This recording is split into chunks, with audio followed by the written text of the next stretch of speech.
Salut à tous, c'est Arthur, j'espère que vous allez bien. Nouveau débrief. Enfin, un débrief un peu plus positif que les deux derniers, hein. Quand même, je le répète, Nantes-Clermont défaite 2-1 avec 20 tirs et on est incapable de marquer plus d'un but.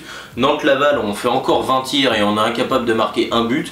Deux défaites consécutives dans des débriefs et donc il y a enfin un débrief un petit peu plus positif. Pourquoi? Parce que Nantes allait chercher un point en Champagne face au Stade de Reims. Reims quand même 5e de Ligue 1. Donc voilà, c'est un point qui donne un petit peu de l'air au FC Nantes. C'est quand même un endroit où beaucoup de nos concurrents risquent d'aller perdre des points tout simplement. Bon, c'est avant le match, j'aurais signé tout de suite pour prendre ce point-là, mais évidemment, vu de la physionomie du match que je vais vous raconter dans la foulée, et bah c'est sûr qu'on aurait pu évidemment, pourquoi pas, aller chercher la totale, les 3 points du coup à Reims. Donc voilà, ça aurait été quand même une super occasion. Alors avant de vous raconter un petit peu ce qui s'est passé dans le match, voilà, j'apporte un énorme soutien aux supporters nantais parce que vraiment ça a été impressionnant, en tout cas vu depuis la télé, d'entendre tout le bruit qu'il y avait dans le parcage nantais, dans le stade de Reims, donc à l'extérieur. Reims qui est quand même pas une ville à côté, donc il y a quand même 1000 supporters nantais qui étaient en parcage là-bas. Ils ont fait un bruit monstrueux et en tout cas ça fait chaud au cœur de voir que même dans les temps les plus difficiles du club, qu'on traverse certainement actuellement, et bien voilà, les supporters nantais sont encore là et mettent encore le feu et c'était vraiment très agréable en tant que supporter nantais de voir un match en entendant les chants nantais alors qu'on était à l'extérieur. C'est vrai que c'est toujours positif parce que du coup on a l'impression de jouer à domicile, c'est assez cool. Donc voilà, un énorme big up pour tous ceux qui ont fait le déplacement parce qu'il faut être courageux pour aller en déplacement, supporter son équipe, et il faut être courageux pour prendre la voiture et faire autant d'heures de route pour aller voir surtout le FC Nantes ces derniers temps. Donc voilà. Alors, qu'est-ce qui s'est passé dans ce match? Alors, tout a commencé assez fort pour le Stade de Reims, une très grosse occasion pour Mohamed Daramy. Donc là, tu commences, tu te dis, bon, ça sent pas forcément bon. Et après, assez rapidement, on est arrivé un petit peu dans un faux rythme. Il faut savoir que les deux équipes avaient quand même un certain nombre d'absents. Reims, c'est vrai qu'avec la CAN, ils perdent assez gros. Et les Nantes également, hein. Il y a quand même pas mal d'absents des deux côtés. Donc on avait pas mal de jeunes, notamment sur les deux différents bancs. Donc on a vu pas mal de jeunes dans ce match. A noter quand même côté nantais la titularisation de nouveau de Nathan Zézé, ça enchaîne. Nathan Zézé qui aura fait une prestation encore une fois assez convaincante sans être exceptionnelle. Il y a encore des choses à corriger, mais quand tu vois ça à 18 ans, tu te dis quand même que c'est un garçon qui a plus que de l'avenir, il a même un grand avenir certainement. Donc voilà, donc on avance dans le match. Voilà, c'est un match qui est quand même assez terne, lié évidemment aux absences, mais aussi lié au fait que ce soit deux équipes, Nantes qui avaient peur de trop s'engager comme ils l'ont fait les deux derniers matchs et de concéder le premier but. Reims qui de son côté, fidèle à mes yeux en tout cas au jeu de Reims, ça n'a jamais été du grand football. Ça n'a jamais été du football champagne, c'était plutôt du football à la Will Steele, c'est-à-dire une équipe qui défend beaucoup et qui essaye de marquer le but qui leur permet de gagner. Donc voilà, donc Reims qui aura surtout été dangereux au final sur coup de pied arrêté, notamment en première mi-temps. Notamment une bonne parade de Lafont sur un coup de pied arrêté où il fait un bel arrêt réflexe. Donc voilà, fait de jeu évidemment de cette première période. Un carton rouge non sifflé, en tout cas sur une occasion rémoise d'ailleurs, Daramy qui sème un petit peu la zizanie sur le côté droit de la défense nantaise, qui parvient à tirer, et sauf que derrière son tir, le pied vient s'écraser sur le mollet de Eraït Chemert. Alors, au vu des images, parce que je sais pas si vous qui regardez la vidéo vous avez vu ces images là, mais c'est extrêmement difficile à voir parce que c'est vraiment des images qui sont très choquantes. On voit la cheville qui est complètement écrabouillée, retournée dans tous les sens d'Eraït Chemert, donc Daramy qui bloque vraiment la cheville de Chemert et qui du coup vient s'enfoncer avec le sol, avec tout le poids du Suisse qui s'appuie dessus. Vraiment, c'est vraiment pas beau à voir. Donc on est évidemment sur un geste très dangereux. Moi on m'a toujours dit dans le foot, quand il y a un geste très dangereux, peu importe l'intentionnalité, c'est carton rouge. Donc c'est pour ça qu'il y a 2 semaines je vous ai dit dans mon débrief que le carton rouge de Béni Traoré était logique. Mais alors pourquoi il n'y a même pas eu de carton jaune et pourquoi il n'y a pas eu de carton rouge pour Mohamed Daramy sur cette action? Je ne comprends pas. On m'a dit c'est dans l'élan, il n'a pas fait exprès. Alors encore une fois, je me répète, arrêtez de me sortir comme argument l'intentionnalité du gars. Qui en Ligue 1 va faire une faute exprès en se disant tiens je vais prendre un carton rouge pour le plaisir? Non, franchement il n'a pas fait exprès de laisser traîner le pied, je l'entends, il est sur son élan. Alors à aucun moment Daramy il a le souhait de blesser Chemert, à aucun moment j'imagine que Béni Traoré a le souhait de blesser je sais plus qui c'était là, le Clermontois en fin de match. À un moment il faut arrêter avec l'intentionnalité, le geste là est 10 fois plus dangereux que le geste qu'a pu faire Béni Traoré. Béni Traoré a pris 3 matchs de suspension face à Clermont, donc là Daramy il a pu finir le match tranquille, rentrer chez lui, même pas de carton jaune, ah bah ça va, tout se passe bien. Il faut juste qu'on m'explique et surtout qu'une règle soit appliquée à tous les matchs, une règle claire. Pour moi c'était quelque chose qui était assez logique, surtout que là c'est même pas un geste qui est potentiellement dangereux, c'est un geste qui s'est avéré être dangereux, parce que Tchemert il est blessé et au vu de la blessure, je suis pas médecin, hein, mais au vu de la blessure, je pense qu'on n'est pas prêt de le revoir sur les terrains de Ligue 1. Et pendant ce temps-là, lui, Daramy, il va rentrer au chaud, hop, allez, il va se mettre la couverture, il va regarder Netflix en se disant qu'il pourra jouer le prochain match, alors que Tchemert, lui, là, il est en train de rentrer en béquille et de galérer à monter dans le bus au moment où je vous parle. Non, franchement, il y a quand même un problème. Donc, pour moi, la règle de dire que la faute, si elle est dangereuse, il y a carton rouge, pour moi, je suis d'accord. J'ai aucun problème avec ça. Béni Traoré, c'est normal qu'il prenne carton rouge. Alors 3 matchs, ça aussi il faudrait qu'on m'explique qui décide combien de matchs pour enlever les personnes. Parce que si Béni Traoré prend 3 matchs, Daramy il rejoue en 2026. Hein, franchement, vu le geste, la dangerosité du geste, et vu surtout la blessure que risque d'avoir Eray Tchemert. Donc voilà, c'était un premier coup de gueule. Moi en soi, à la limite que tu donnes pas le carton rouge, mais dans ces cas-là tu le donnes pas non plus à Béni Traoré. Pour moi c'était une bonne règle de dire que voilà, faute dangereuse, carton rouge, point barre. Et personne ne contestera ça. Là la faute elle est très dangereuse, donc pour moi il aurait dû avoir un carton rouge, parce que voilà, mais même s'il fait pas exprès. Donc voilà. Donc forcément c'est très frustrant parce que c'est double sanction. Non seulement Nantes ne finit pas le match en supériorité numérique, mais en plus ça, Nantes perd sûrement son meilleur défenseur central de la saison pour le moment, et on risque de le perdre pour pas mal de temps. Donc tu termines la première mi-temps avec déjà un énorme goût amer, alors que pour l'instant il y avait 0-0 et Nantes faisait plutôt un bon match. Donc voilà, reparlons un petit peu football. Parce que dans la globalité je trouvais que l'arbitrage avait été très correct, sauf cette décision où en fait je veux juste des explications, quoi, tout simplement. Donc voilà, donc en seconde mi-temps on a vu un Nantes bien plus entreprenant dans le jeu, jouant plus haut, on a vu une défense rémoise un petit peu plus en difficulté, même si Kadewere était assez esselé, c'était surtout dans l'activité autour.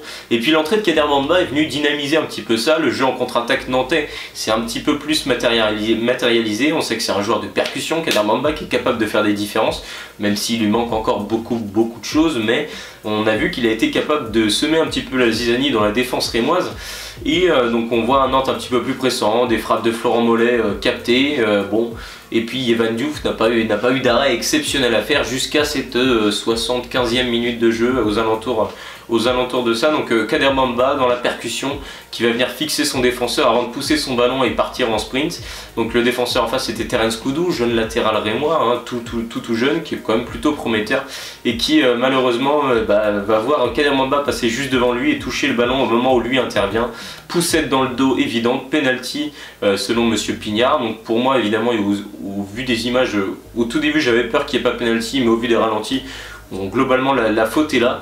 Donc là on voit Florent Mollet qui prend la balle, qui est prêt à tirer. Il faut savoir Florent Mollet avait énormément vendangé jusque là. Et Kadewere qui voulait se racheter de son mauvais match dans l'ensemble, qui prend la balle et qui s'élance, qui la tire à mi-hauteur. Donc c'est pas vraiment la hauteur la plus simple pour les gardiens pour intervenir. Donc, mais par contre c'était bien placé, c'est-à-dire c'était vraiment sur un côté. Et Evan Diouf qui s'emploie de manière majestueuse pour sortir ce ballon, super arrêt du gardien rémois. Et là tu te dis putain, on est vraiment maudit quoi, quand est-ce qu'on va réussir à marquer des buts enfin, parce que là ça aurait été le but parfait, on aurait gagné à la rémoise, c'est-à-dire Reims qui gagne tous leurs matchs d'un but d'écart, on aurait gagné à la rémoise en allant leur mettre un but chez eux, 1-0, on sécurise derrière, et putain ça aurait été un super coup. Et bien non, malheureusement Kadewere du coup qui rate. Alors c'est difficile de dire si... En fait on est obligé de lui en tenir rigueur, même si on retient surtout l'arrêt, plus que le raté de Kadewere, parce qu'en soi le gardien aurait plongé de l'autre côté, on aurait dit que ça avait été bien tiré. Donc là voilà, c'est juste effectivement tirer à mi-hauteur, c'est l'endroit le plus facile pour les gardiens pour aller les chercher. Surtout que là il a bien attendu de voir où la trajectoire partait pour aller la chercher. Donc voilà, effectivement c'est dommage, mais bon c'est comme ça, 0-0 donc. Et score final du coup qui se confirmera, 0-0, Nantes qui aura posé beaucoup de problèmes à Reims, et donc un match quand même assez terne au niveau occasion. C'est vrai que c'est un match un petit peu ennuyeux dans l'ensemble, mais Nantes qui a posé du coup beaucoup de problèmes. Gourvenec qui je trouve a plutôt bien maîtrisé son sujet tactique. Évidemment la chance nous a pas souri sur ce penalty. Mais bon, c'est comme ça. On retient qu'on a pris un point quand même dans un endroit où c'est toujours assez dur d'aller chercher quoi que ce soit. Donc évidemment, c'est très positif, surtout dans la situation actuelle de Nantes. On met surtout fin à cette série de 4 matchs, de 4 défaites consécutives qui étaient catastrophiques. Donc voilà, on respire un petit peu. C'est pas une victoire, mais ça laisse présager des choses un petit peu plus correctes, au moins d'un point de vue résultat, sans parler du jeu. Donc voilà, alors mes tops et mes flops. On va commencer par les flops de ce match. Alors sans aucune hésitation, aucune, je vais citer Florent Mollet qui pour moi en ce début d'année, j'ai énormément de mal avec Florent Mollet. Pourtant il a marqué 2 buts, d'accord, il a marqué 2 buts, mais selon mes informations il a tiré environ 473 fois. Non, plus sérieusement, il tire je sais pas combien de fois et c'est rarement dangereux. Je trouve qu'il vendange énormément. En fait Florent Mollet, je pense que je le préférerais dans une position plus reculée parce que défensivement il a une bonne activité, il court énormément. Globalement dans sa qualité de passe, il fait partie des meilleurs de l'équipe, mais à la finition c'est pas possible. Et là c'est lui qui est en position de prendre toutes les frappes et il vendange depuis le début de l'année 2024. Vraiment c'est limite c'est plus possible quoi. Donc voilà, et puis même au niveau du comportement, j'ai pas aimé par exemple le fait qu'il ait reproché à Kadewere d'avoir voulu tirer le penalty alors que lui-même a raté énormément dans ce match. Le fait de dire ah ouais bah non il fallait pas rater, bah oui bah, ils étaient bien mignons hein, mais il fallait pas rater tes 73 frappes précédentes contre Clermont, Laval et Reims quoi. Donc voilà. Évidemment un autre flop, je suis obligé de mettre Tino Kadewere, forcément. Non pas seulement sur son penalty, même si on est obligé de lui en tenir rigueur, ça reste un penalty raté, mais globalement sur l'ensemble de son match, alors effectivement il était tout seul un peu dans un rôle ingrat numéro 9, où il s'est un peu démené comme il pouvait face à quand même 2 clients, Emmanuel Agbado, un super défenseur de Ligue 1, et Okumu aussi qui est quand même un client, surtout sur le point de vue physique, où bon bah c'était un petit peu dur pour lui même de faire la profondeur, de prendre la profondeur, mais bon globalement il y a eu beaucoup de mauvais choix. On l'a très peu vu en fait et sur le peu de moments on l'a vu, c'est vrai que c'était un petit peu brouillon, donc forcément flop également de sa part. Et le troisième flop que je vais mettre, c'est Moussa Sissoko, qui pourtant fait partie des meilleurs milieux sous l'ère Gourvenec, mais là on a plus vu de Chirivella entreprenant au milieu de terrain que Moussa Sissoko. Il a raté des passes, on a senti qu'il était un petit peu sur le rythme de retard, un petit peu comme l'année dernière, c'est-à-dire il avait un peu un temps de retard sur le match tout simplement. J'aurais aimé le voir sortir assez tôt pour voir notamment Hugo Boutsingham, un petit jeune qui aurait pu peut-être apporter un peu plus de dynamisme. Parce que c'est vrai que j'ai trouvé son match était vraiment très poussif, c'était assez compliqué. Mais bon, voilà, donc pour le coup, Moussa Sissoko, c'est pas monnaie courante, parce que globalement, depuis l'arrivée de Gourvenec, il s'est quand même plutôt relancé de manière correcte, sans être exceptionnel, il est plus correct. Donc là, effectivement, premier match vraiment en dessous, pour le coup, depuis l'arrivée de Jocelyn Gourvenec. Maintenant, passons au top, parce que ça reste quand même positif d'aller prendre un point à Reims dans la situation actuelle du FC Nantes. Alors le premier top que je vais mettre, ça va être Kelvin Amian, recrue, premier match, et bien on a senti quand même que Nantes était beaucoup plus solide avec 2 latéraux défensifs. Parce que c'est vrai que combien de fois je l'ai dit que Coco et Merlin, c'est 2 joueurs qui n'étaient pas à leur poste et qui du coup ont été en immense difficulté sur l'aspect défensif, de positionnement, même d'intervention.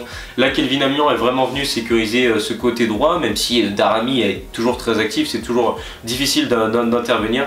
Mais globalement son activité sur l'ensemble du couloir droit était intéressante, même si on sait qu'offensivement c'est beaucoup plus poussif, même que Marcus Coco.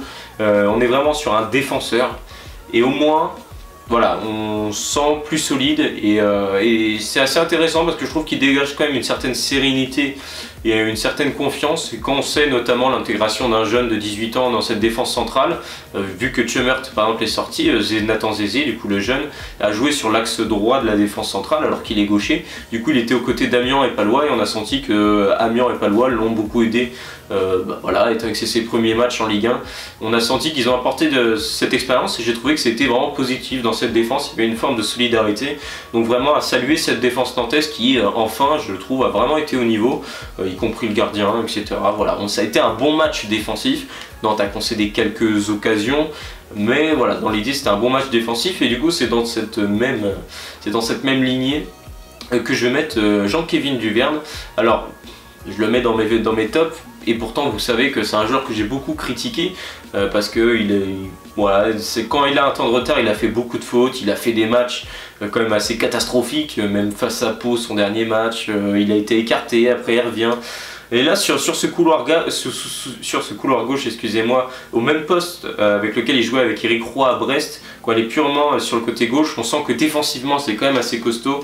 Je trouve il est assez agressif sur le porteur, ce qu'on voyait moins à ses débuts à Nantes. Là on sent qu'il retrouve, il est vraiment plus dans le rythme, il vient directement sur le porteur, il l'empêche de se retourner.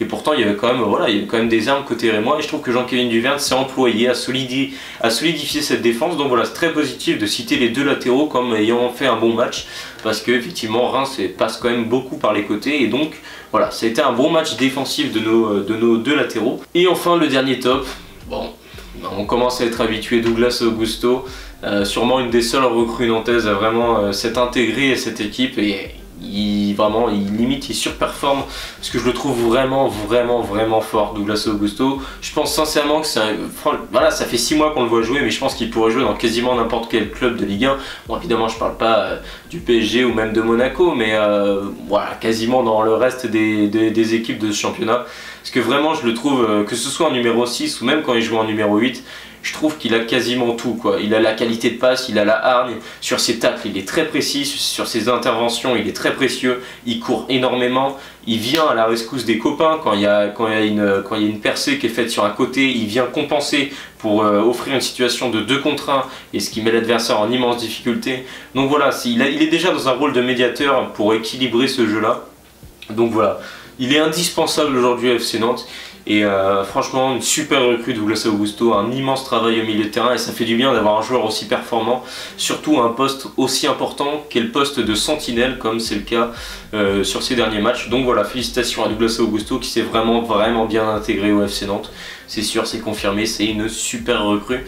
Donc voilà, on va quand même tirer un petit point positif. Pedro Chirivella qui a retrouvé un poste dans lequel il est plus à l'aise, et ça a évidemment pesé aussi sur l'équilibre du jeu nantais. On sait que sur les derniers matchs il n'était pas vraiment à son poste, et que ça a forcément été un peu négatif. Donc là au moins, gros point positif sur Pedro Chirivella, et puis un petit plus pour Nathan Zézé, deuxième titularisation consécutive, franchement très correct, sans être exceptionnel, avec beaucoup de points d'amélioration. Mais on est vraiment sur un jeune cas de l'avenir, et qui à 18 ans me donne de l'espoir, surtout avec la blessure d'Eric Schemmer, de me dire que voilà, peut-être qu'il a enfin réussi à s'imposer. Quentin Merlin est parti. On a toujours besoin, à mes yeux, d'avoir un joueur de la formation dans cette équipe qui évolue en même temps que l'équipe, parce que c'est juste magnifique, je trouve, d'avoir des joueurs formés au club qui parviennent à atteindre le plus haut échelon de football en France. Donc voilà, félicitations à Nathan Zézé qui quand même fait preuve de beaucoup de calme, et qui voilà, ça présage quand même d'un très bel avenir. Donc voilà, en tout cas, j'espère que ce débrief vous aura plu. Si c'est le cas, n'hésitez pas à me le dire dans l'espace commentaire et à vous abonner à ma chaîne YouTube. Allez, ciao tout le monde.